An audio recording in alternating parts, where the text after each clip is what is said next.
Mesa Amateur Radio Club members. This is Kilo Echo 7 Victor Lima Charlie. Name here is Orion. And as you can see in the background, it's snowing out. I love it. I love it. I enjoy it. No, it's not really snowing where I'm at. I'm in Apache Junction, Arizona, so it's definitely not snowing like this. However, we are getting prepared for Winter Field Day. Winter Field Day is at the end of the month.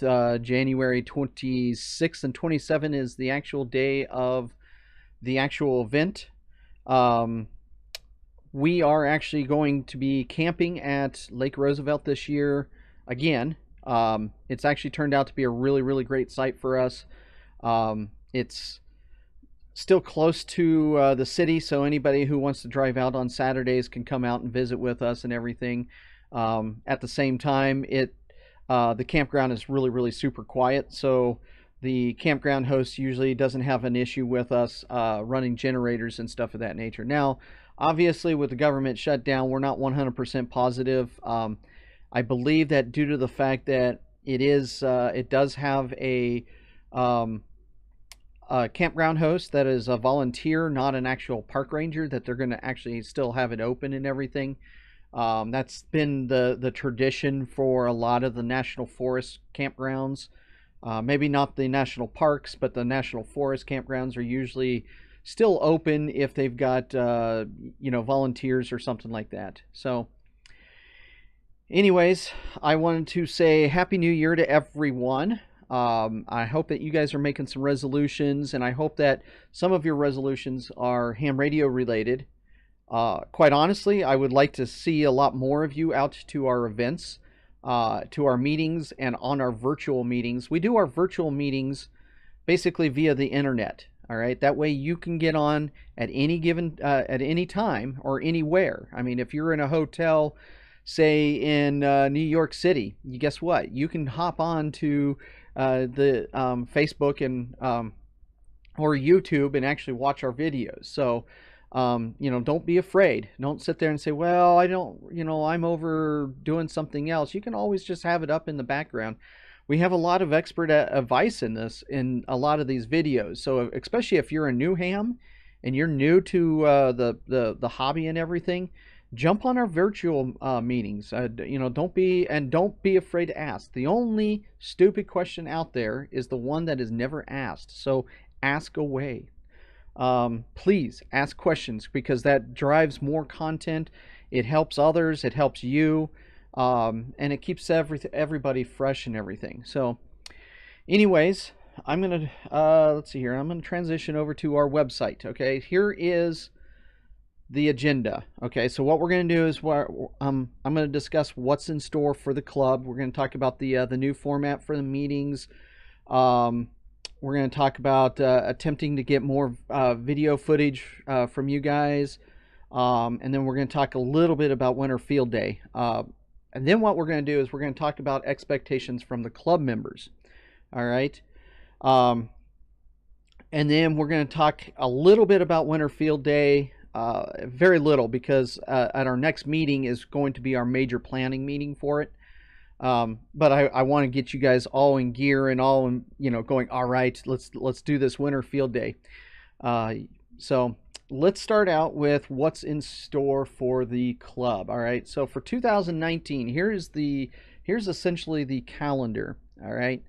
So in January, we're going to have an actual physical meeting. All right. This is at the meeting hall, which is 640 North Mesa Drive, Mesa, Arizona.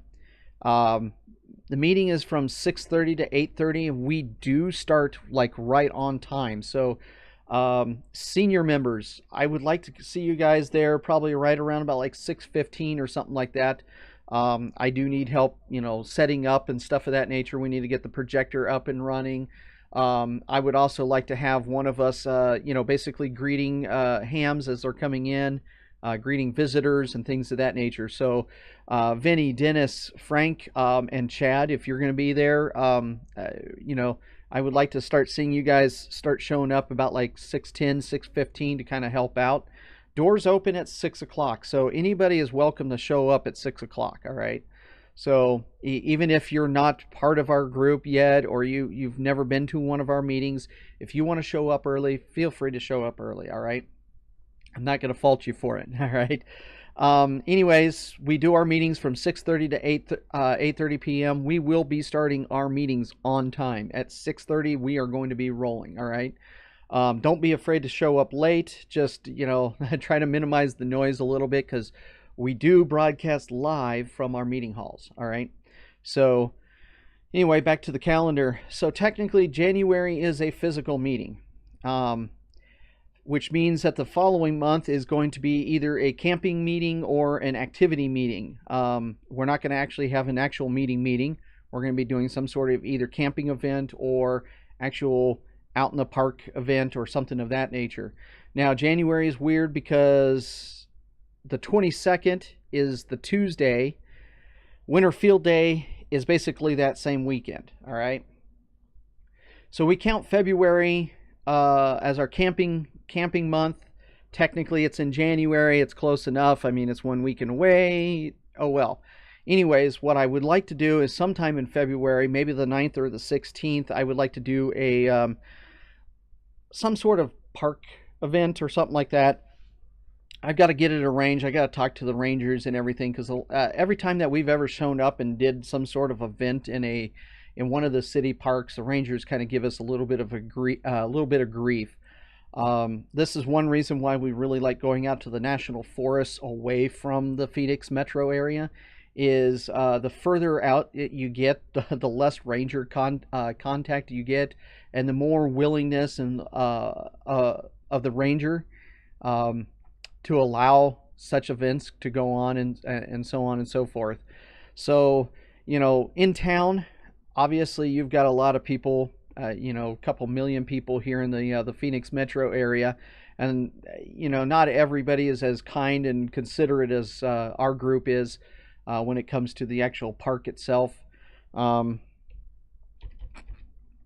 So it's one of those things where we kind of have to, we have an understanding as to why rangers be kind of a little bit more stickler on certain things.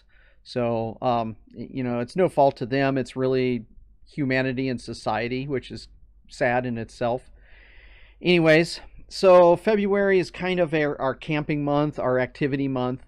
And then March is going to be a virtual meeting month. All right. And this is where we're going to be doing the fourth Tuesday of that March. We're going to be doing a virtual meeting. A virtual meeting means it's virtual. It's out there in the ether. All right. It is a meeting where you sit down at your computer, grab your cup of coffee. All right. Speaking of coffee,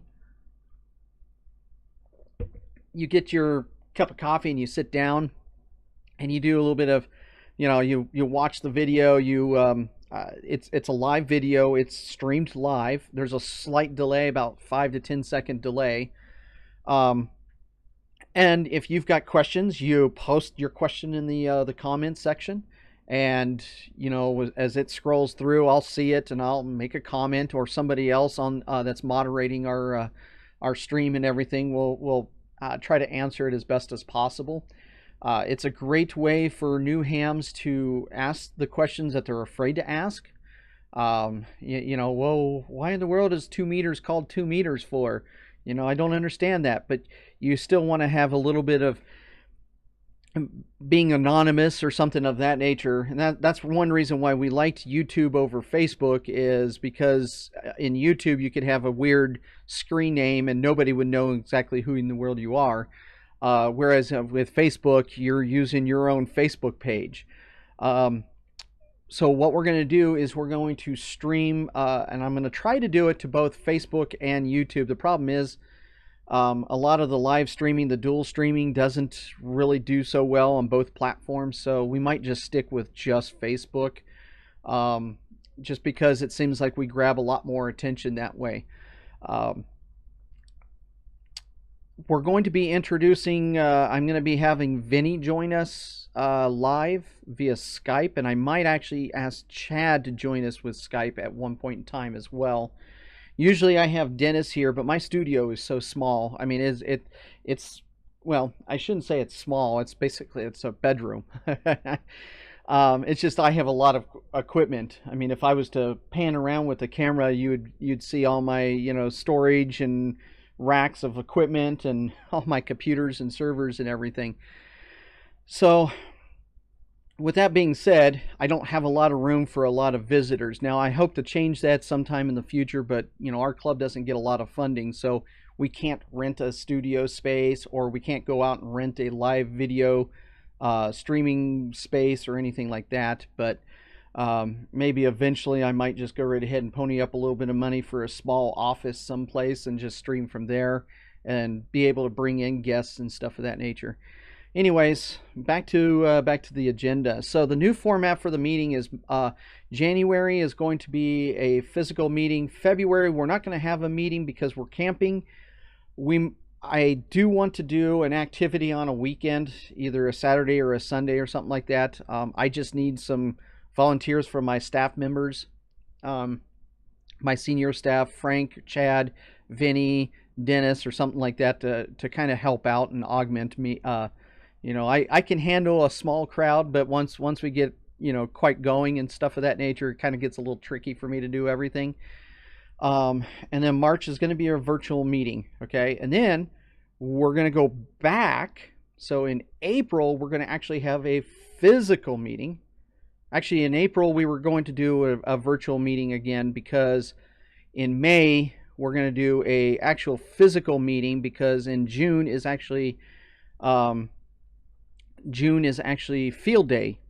So those 3 months are going to be the opposite. So January physical meeting, February camping, March virtual meeting, April is going to be another virtual meeting, May is going to be a physical meeting, June is going to be is field day. All right, everybody is welcome to field day. I believe it's the 21st, 22nd, and 23rd, and we usually try to do something like go out like on a Thursday, because we go out in dispersed camping area. We don't we're not going to be reserving a campground anymore for field day. Primary reason is because all the group campgrounds are really, really expensive, or they're in areas where we can't have trees, or there's no trees or anything like that. We like to camp in the forest, and we have a hard time recouping the cost for reserving a group campground. So in June, we're going to be doing dispersed camping. We love it. We've got a few sites up there on the rim already picked out, and we're going to hope that we're able to get one of those. And that's the reason why we typically go up like on a Thursday or something like that. Now, we're still in discussion as to whether or not we want to go to New Mexico this year. I would really like to get my brother to come out for field day. And I would really, I guess he could try to drive all the way over here for, it would probably be a 2-day trip for him. I'm not 100% positive. I'd have to sit down with my brother. But I was thinking of possibly having it over in New Mexico, like meet him halfway, and have field day in a different state and a different area and a different campground area. But we're still in discussion on that one. So be prepared. If that one changes, we'll let you know. Okay, so June is a camping month. All right, now July is our off month. All right. July, due to the fact that we've got a lot of other stuff going on, people are still recovering from field day. We might actually have a virtual meeting then. I'm not 100% positive just yet. We might just go right ahead and just do it anyways. But then August would be an actual virtual meeting month. So August is going to be a virtual meeting month. And then September is going to be an actual physical meeting month. Okay. We're going to actually be doing a physical meeting. And then in October is usually when they do the Arizona QSO party, and that's when we go camping. So September will be our Arizona QSO party camping planning meetings, and that one's going to be a physical meeting. October is our camping month, and then November will be a virtual meeting, because that one's right around about the time when all of a sudden all the major holidays show up, Thanksgiving, Christmas, and things of that nature. And then December is an off month. So in reality, we run January through November. We've got some virtual meetings so that anyone, anywhere can join us. So please do. So let's flip back over. Okay, so what we're trying to do is we're trying to be more of an educational channel. We don't want to really focus on emergency communications anymore. We feel that there's a lot of other places out there for emergency communications. It doesn't mean that we're that if there's a meeting topic, usually in September is preparedness month or something like that. So August might be an emergency preparedness virtual meeting or something like that, where we talk about emergency preparedness or something. But our main focus is not going to be on emergency communications. We're going to go away from there because there's a lot of other avenues that you can go with that. And it's become so prevalent out there. You can find all the information. You don't necessarily need a club to tell you how to do things. So what we're going to do is we're going to focus in on ham radio as a hobby, because this is, in reality, amateur radio is a hobby. It was started as a hobby. It was never intended to be an emergency communications platform. The only reason why it became an emergency communications platform is because we're capable of changing frequency at a given on a given moment. We're not really tied down to any physical, okay, we've got one specific repeater that we have to utilize. We can utilize any and other, any repeaters in the place. We can even put up portable repeaters if we wanted to. Unlike your typical emergency, your fire department or your police department or anything like that, they've got very static locations. And if those locations go down, they're SOL. All right.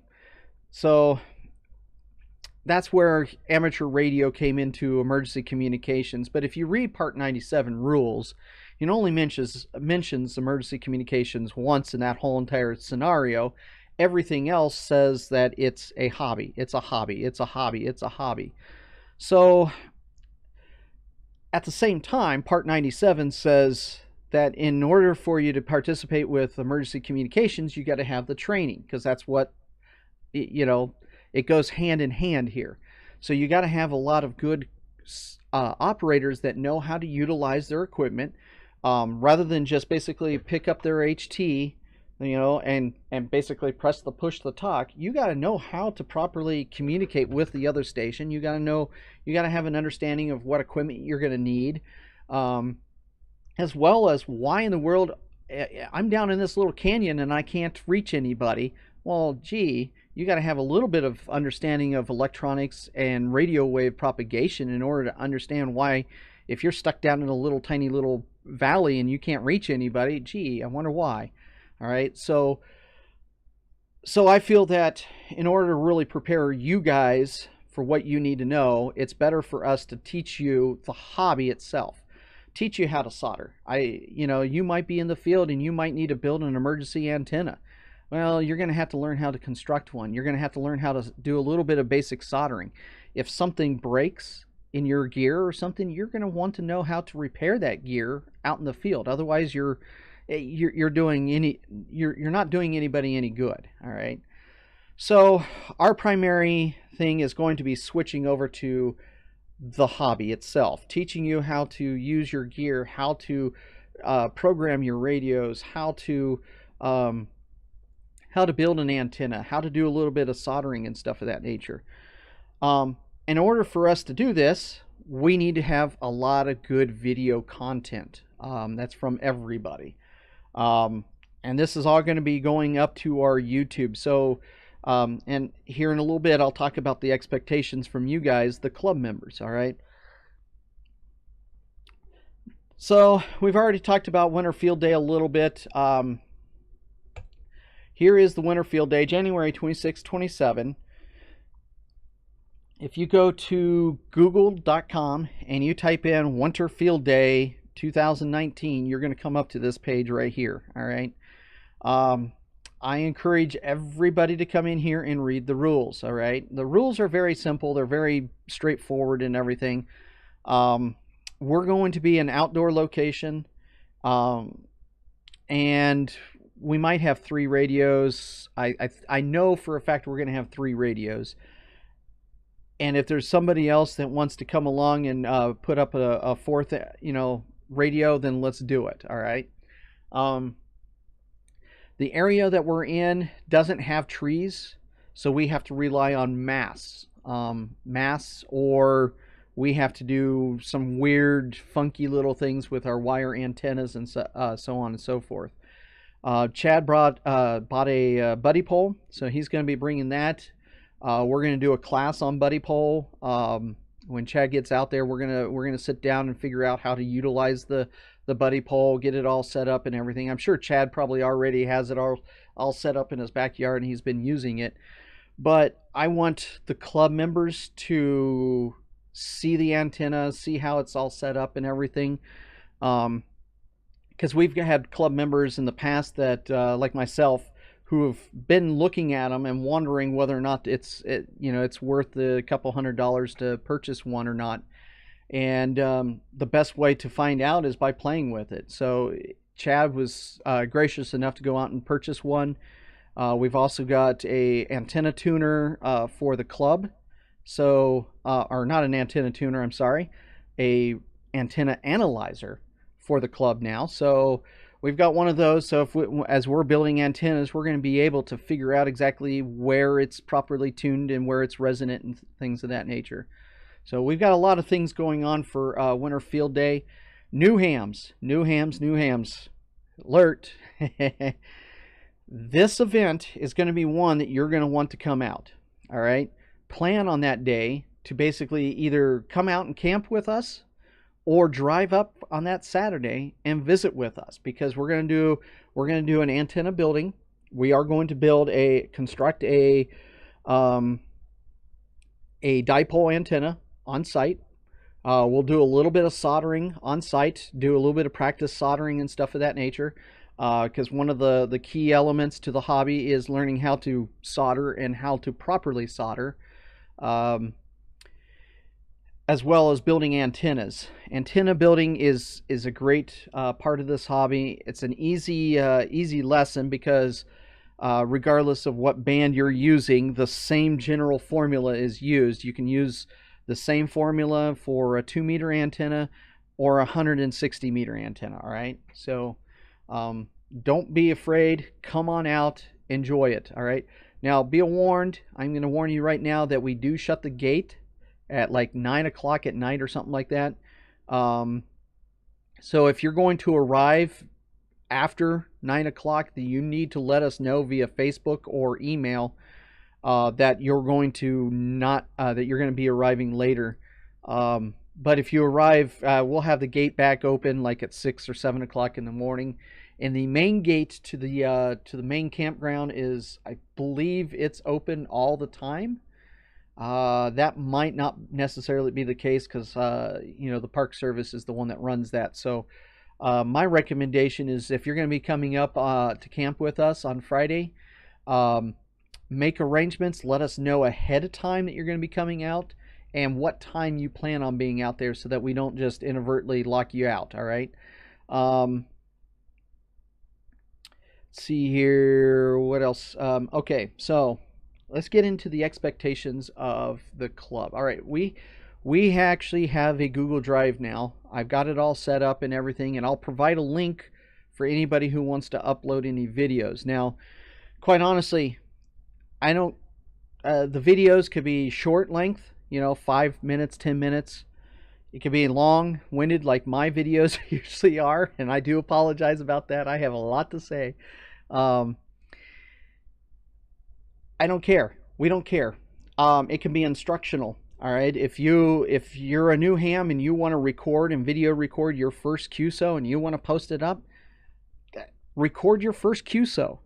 Let me know, and then I'll send you over a link to our Google Drive, so you can upload the video. And then what I'll do is I'll do all the little bit of the editing and everything, and then I'll get it posted up to our YouTube and Facebook channel.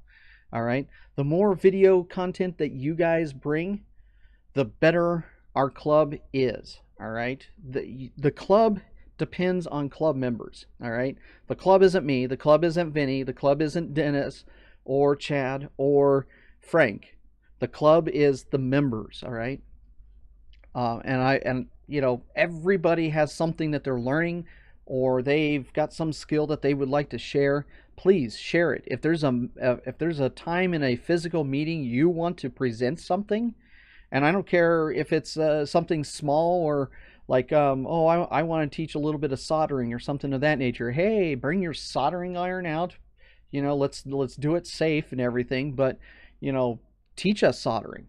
If you want to bring a kit that you're building, one of the segments that we'll probably do, especially for our physical meetings, is an actual show and tell. So if you got a new radio or you've got something that you want to share and show off to everyone, please bring it on out.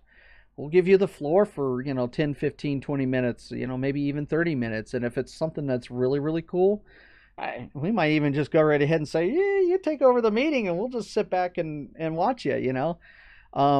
We like having presentations from other people, especially myself, because I get tired of talking all the time. I talk all the time, but I get tired of talking all the time, and I would like to be basically a participant in the club, sitting down at the desk asking questions rather than teaching all the time. So if there's a skill you want to show off or something like that, please do. All right. If you want to show yourself installing an antenna and then you inadvertently fall off the ladder or something like that, make sure that you first upload it to America's Funniest Videos and see if you can win the grand prize or whatever it is, $100,000 or whatever, but then basically upload it to us so that we can critique your landing. If you want to show a video on how to terminate coax, how to build an antenna, or even, let's say, Chad right now, he's got the buddy pole. I would love for Chad, and I know he's got the equipment to do this, to go out and actually do an actual review of the buddy pole so we can put it up on our YouTube channel. All right. And this goes for anybody. You can be brand spanking new, just got your license just last week or something like that, although the FCC's, dragging their heels because they're complaining that they're not getting paid right now. And, anyways, if you just got your license and you want to show off on how to program your radio, make a video of it, show us how to do it.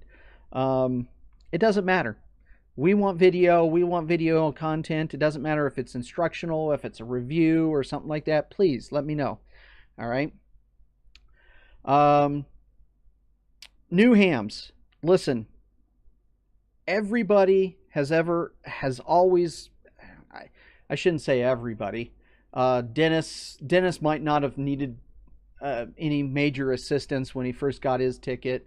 But radios get complicated, especially the Baofeng radios. I really don't recommend the Baofeng radios all that much for new hams. Matter of fact, I really strongly gear you over towards like the FT60, FT70, maybe an ICOM or a Kenwood radio, because those were built for actually being ham radio, whereas the Baofeng radio was just basically, let's just put together, slap some parts into a case and call it a radio. But remember, ham radio, and I'm going to steal this adage. I hear it on, I think it's Ham Radio Workbench, a great podcast. If you guys ever want to, if you guys ever are out there or interested in podcasts or anything like that, Ham Radio Workbench is a great podcast. And I'm going to,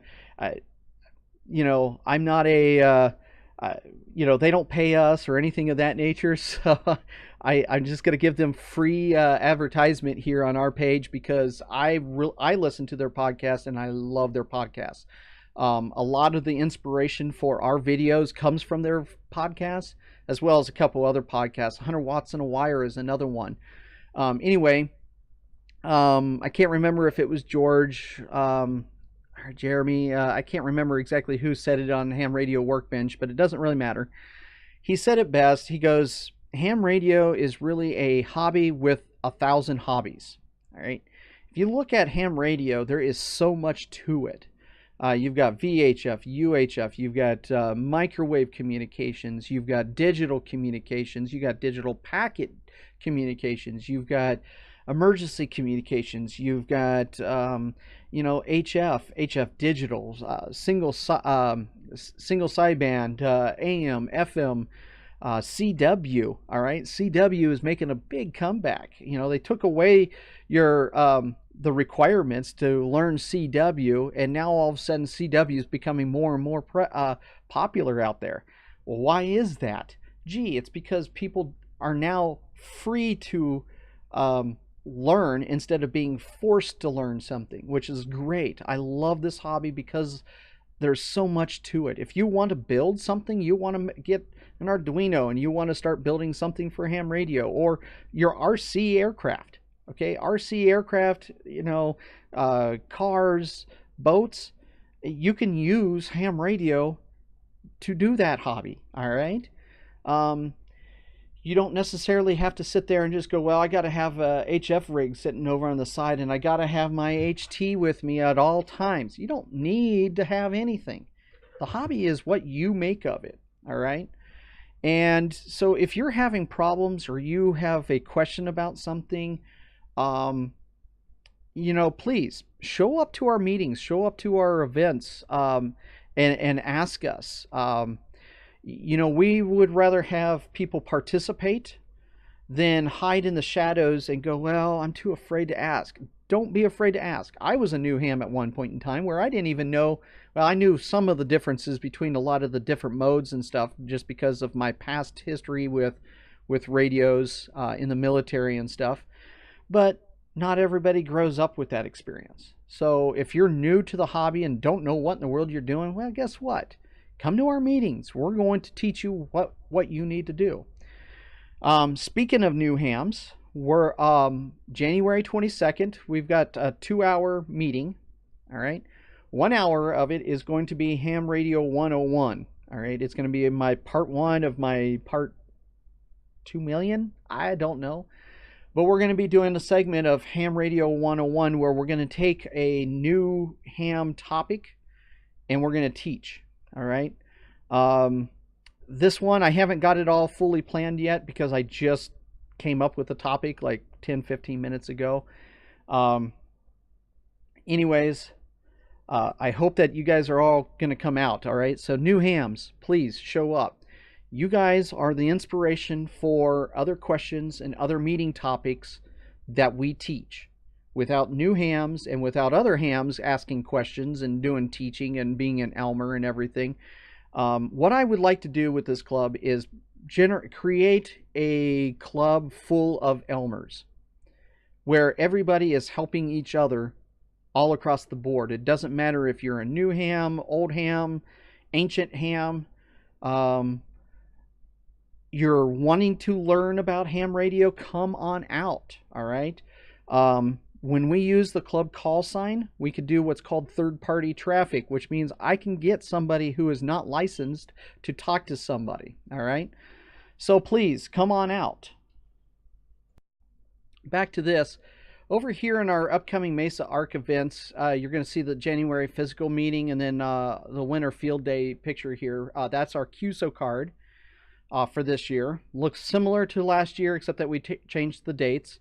It's very symbolic of Roosevelt Lake in Arizona. Anybody who's ever been to Roosevelt Lake, that's the bridge that crosses it at the southernmost point there. If you click on the image, it's going to take you over to our actual page with it. We do say that it costs, but in reality, here's the deal with our club. All right, we're all working adults or we're on fixed budget. Not everybody is capable of paying, $50 worth of dues every year or unable to always make a payment or something of that nature. So we don't discourage people from, contributing to our club.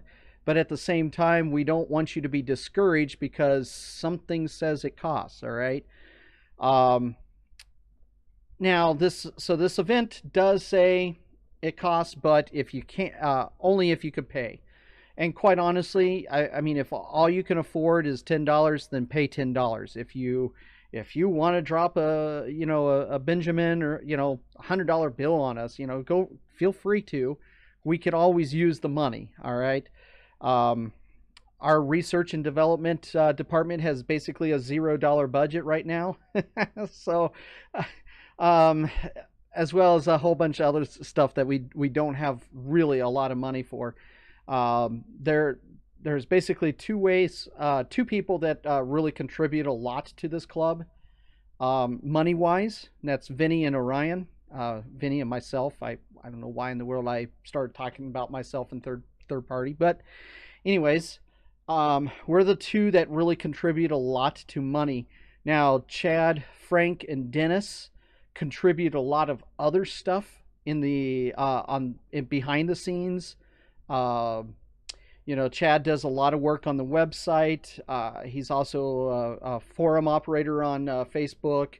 Um, Frank does a lot of admin work on a lot of the back end stuff. Vinny goes and pays for our post office box through our club funding. We also have domain and server charges that we do every year, and usually Vinny and myself are capable of covering all those expenses. Um, Chad brings in a whole bunch of other stuff. He usually brings in extra gear and stuff of that nature that we can utilize. He's donating a antenna analyzer, I believe, to the club, so that if somebody goes, "Hey, listen, I just built this antenna. I want to know whether or not it's going to be resonant on a specific frequency or not. Can I borrow the antenna analyzer?" Um, we're going to do a sign up page for that, and probably even something like a like a little deposit or something of that nature. I'm not too sure exactly how we're going to work that. Um, we would like to be able to have a toolkit that anybody can actually borrow and utilize if needed. Um, so if you feel like donating some tools or something to the club for a club toolbox, feel free to reach out to us. Let us know. If there's anything else that you would like to donate. Now, donations, I'm going to caution you right here. We are technically not a non-profit organization, all right? Meaning you can't take the donation that you get from us and run to the IRS and go, "Here you go, here's my little, I donated $50 to the club," or something like that, and they take that off of your IRS account or whatever. But stop and think about this for a second. If we had an actual toolkit that you can use that had a antenna analyzer and coax, um, maybe a small soldering iron and some solder in there and some resin and things of that nature, and you didn't have that equipment at home, would it be really nice to have a club locally that you can say, "Hey, can I borrow the toolkit for a weekend and so I can finish up this project," or something like that? All right. Now that would be really, really nice, and that would be handy. Um, Not a lot of clubs have that equipment. A lot of times what they do is you have to contact somebody and they say, "Yeah, I've got one. I'll bring it over this weekend," or something like that. Now, um, obviously there's a little bit of question as to whether or not we're going to get that equipment back from the other individual. So we're going to have to sit down and figure out all the little dirty details in that. Um, I'm not going to dismiss it that we're not going to do it. I would really love to be able to do something like that. I would also like to have a book library where if you want to check out an antenna book or something like that, you can, feel free to borrow it. But there's the problem with, how well does somebody take care of something? Um, so I would really like to see some extra stuff going on behind the scenes with a couple other people as well. Um, I would really like to see a lot more new club members start piping in and start asking questions and things. Um, so let's go back to Winter Field Day because that's where we were. Anyways, yeah, last year we got down near freezing, so be prepared for really cold temperatures there.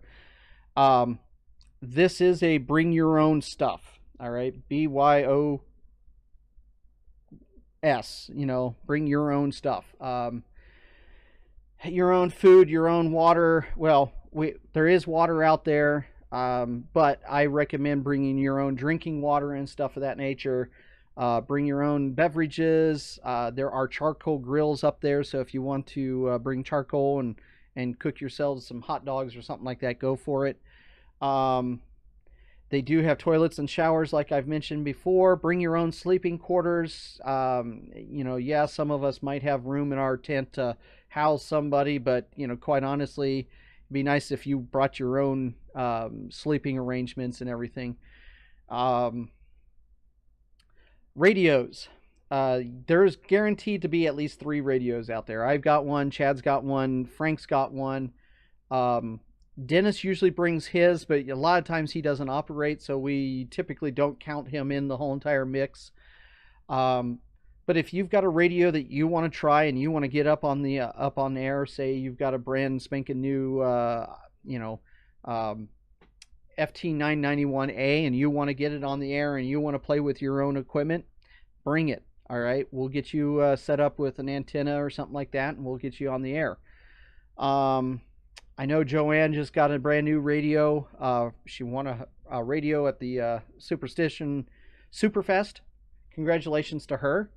If she decides to bring it out, she's more than welcome to. We'll definitely help her with it and get her familiar with it. We are at the Cormorant Loop. There is a link to the campground map. And somewhere down here, I thought that we had an actual link to the actual location where it's at. But it's at the Grapevine Group Campground, Roosevelt Lake, Arizona. So you just have to look that up. It's pretty prevalent on Google Maps as to where it's at and everything. Look for the Cormorant Loop on this document right here, and you'll be able to find it. So that's going to be enough for that right now. I want to kind of keep this video short because I know a lot of people get tired of my long-winded videos. Anyways, I'm going to cut it short. I'm going to say if you guys really want to do a lot of communications, Winter Field Day is going to be a great day to come out. If you've got a brand new HT and you've never used it and you want to get on the air or something like that, we'll do a simplex net. We'll help you get on, we'll spread throughout the whole entire campground and we'll talk back and forth on the radio, getting you used to talking on an actual microphone. And who knows, we might actually even get you up on the local repeater and get you to talk to a couple people on the repeaters. So don't be afraid. Don't be afraid to ask questions. Don't be afraid to show up. Don't feel bad. So come on out. Again, January 22nd, 6:30 p.m. is our physical meeting at the Mesa Utilities building. Address is underneath the meetings tab on our club website. Winter Field Day is the 25th, 26th, 27th. Feel free to come out. Enjoy the nice winter weather out in Arizona as much as possible. So I hope to see everybody there. 73 from Kilo Echo 7 Victor Lima Charlie for the Mesa Amateur Radio Club, Whiskey Mike 7 Romeo Charlie. 73.